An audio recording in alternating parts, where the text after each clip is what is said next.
કેરી રસિકો માટે એક સારા સમાચાર છે। જૂનાગઢના માર્કેટિંગ યાર્ડમાં ગીરની પ્રસિદ્ધ કેસર કેરીની આવક શરૂ થઈ છે। છેલ્લા એક અઠવાડિયામાં 3200 જેટલા બોક્સની આવક થઈ છે, જેની સામે 20 કિલોના 1000 થી 4200 જેટલા ભાવ બોલાયા છે। પરંતુ આ વર્ષે કેરીના પાકે ખેડૂતોને નિરાશ કર્યા છે। કુદરતી આફતો, માવઠા અને પવનના કારણે ઉત્પાદન ઘટ્યું છે, સાથે જ બજારમાં મળતા ભાવ પણ અપેક્ષા મુજબ નથી, જેના કારણે ખેડૂતો આર્થિક સંકટમાં મુકાયા છે। મહત્વનું છે કે સિઝનની શરૂઆત ગત 22 માર્ચથી થઈ છે। પ્રથમ દિવસે માત્ર 58 બોક્સ આવક નોંધાઈ હતી, જ્યારે આજે કેસર કેરીના 700 થી વધુ બોક્સની આવક નોંધાઈ હતી, જેના ભાવ આજે 1000 થી 4200 સુધીના રહ્યા છે। અત્યાર સુધીમાં કુલ 3200 જેટલા બોક્સની આવક થઈ છે અને હજુ પણ આગામી દિવસોમાં જેમ જેમ કેરીની આવક વધશે તેમ ભાવ ઘટવાની સંભાવના છે। 15 દિવસ બાદ કેરીની સિઝન પૂરજોશમાં શરૂ થશે। જૂનાગઢ શાકભાજી માર્કેટિંગ યાર્ડમાં કેરીના શ્રી ગણેશ 22/3/26 થી થયેલ છે અને સ્ટાર્ટિંગમાં 58 બોક્સ કેરી આવેલી હતી। હાલમાં આજની તારીખે 1/4/700 બોક્સની કેરીની આવક છે। ટોટલ અત્યાર સુધીમાં 3200 જેવા બોક્સ આવેલ છે અને ભાવ સરેરાશ 1000 થી માંડી અને 4200 રૂપિયા 20 કિલો લેખે વેચાયેલ છે। એટલે સમથિંગ સમજો તો 500 રૂપિયાથી માંડી અને 2000 રૂપિયા સુધીના 10 કિલોના બોક્સનું વેચાણ થયેલ છે। અને જેમ જેમ હવે દિવસ જશે તેમ તેમ કેરીની આવકમાં વધારો થશે। હવે 10-15 દિવસમાં કેરી ખાવા બધાને મળી જશે।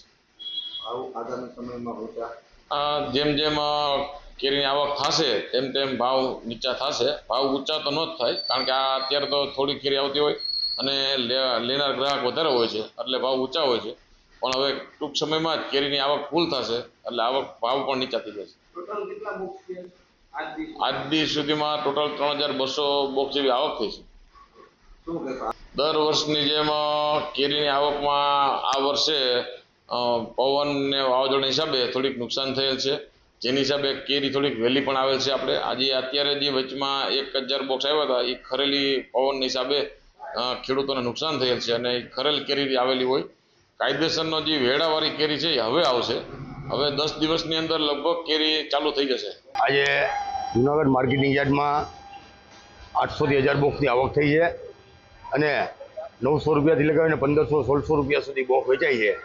અને આવનાર દિવસોની અંદર કેવું માલ છે એની ઉપર આધાર રહેશે, અને જો માલ વધારે આવશે તો બજાર થોડી ડાઉન રહેશે અને માલ વધારે ઓછો આવશે તો બજાર સારી રહેશે। માલની આવક 15 થી પછી ચાલુ થશે અને સાચી કેરીની આવક 1 મે થી ચાલુ થશે। તો હવે અત્યારે તો કાંઈ ખબર નથી પડતી કેરીનું શું છે એ, પણ કેરી એકંદરે થોડી ઓછી તો રહેશે જ। જે અમારે પહેલી વીણીની અંદર 200 બોક્સ કેરી ઉતરતી, એને બદલે 30 બોક્સ જ અત્યારે ઉતરી। કેરીમાં ભયંકર નુકસાની છે સાહેબ અમારે અત્યારે। પેલા સાહેબ અમારે પહેલી વેડીની કેરી છે ને 100 બોક્સ થી 200 બોક્સ ઉતરતી, એની બદલે અત્યારે 30 બોક્સ જ ઉતરે છે। પુષ્કળ પ્રમાણમાં ખરે કેરી અત્યારે કેરીની અંદર કઈ એટલું બધું છે નહીં સાહેબ। સાહેબ પોર અમારે 1700 થી 1800 થી ભાવ આવતા છે, એ અત્યારે 1100 ને 1200 રૂપિયા બોક્સનો ભાવ છે। આગામી સમયમાં જો આવું નવું રહે તો બગીચા કાપવા પડે સાહેબ, બધા ખેડૂતને કાપવા પડશે, કારણ કે કઈ ભાવ ન મળે ને આખું ઓરો એમાં માવજત કરીએ, 7 વખત એમાં દવા છાંટીએ સાહેબ, અને કાંઈ જો ન મળે તો તેને કટિંગ કરી બગીચાને ને બીજું કંઈક ખેતી તરફ વળવું જોઈએ સાહેબ। સિઝનમાં કેરીની માલ જ નહીં થયો અને માવઠાના એવા હવામાન ખરાબ આવી ગયું છે, બધું ઝીણો માલથી ખરી ગયો છે અને આવક કેરીની ઓછી છે। ઝાડમાં કેરીની આવક ઓછી છે। 1000 મણ કેરી ધારીને રાખીએ તા એના બદલે 500 મણ કેરી એમાંથી નીકળે છે અને 12 મહિના અમે એમાં સેવા કરીએ છીએ, પછી અમને પૈસા પૂરતી આવતા નથી।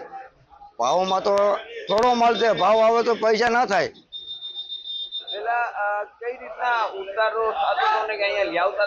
આમાં અત્યારે જુનાગઢ યાર્ડમાં હું છું, અત્યારે 80 બોક્સ કેરી લઈને આવ્યો છું। અત્યારે બજાર 1000 થી માંડી 1500 રૂપિયા વેચાય છે કેરી, પણ એ ભાવ ના કહેવાય, કારણ કે માલ નથી તો બજાર થોડી કહેવાય। અમે 12 મહિના સેવા કરી, આમાં મજૂરીના પૈસા નથી મળતા।